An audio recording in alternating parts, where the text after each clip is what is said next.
Tutor Jawi weling leluhur urip iku kudu pasrah sumara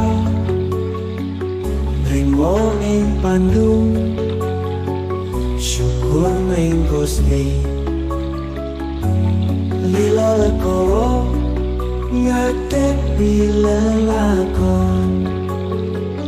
ojo ngresulo ojo sambat senang urip iku mung mampir ngombe sabar narimo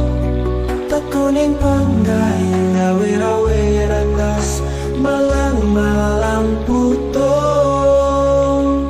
pitutur Jawi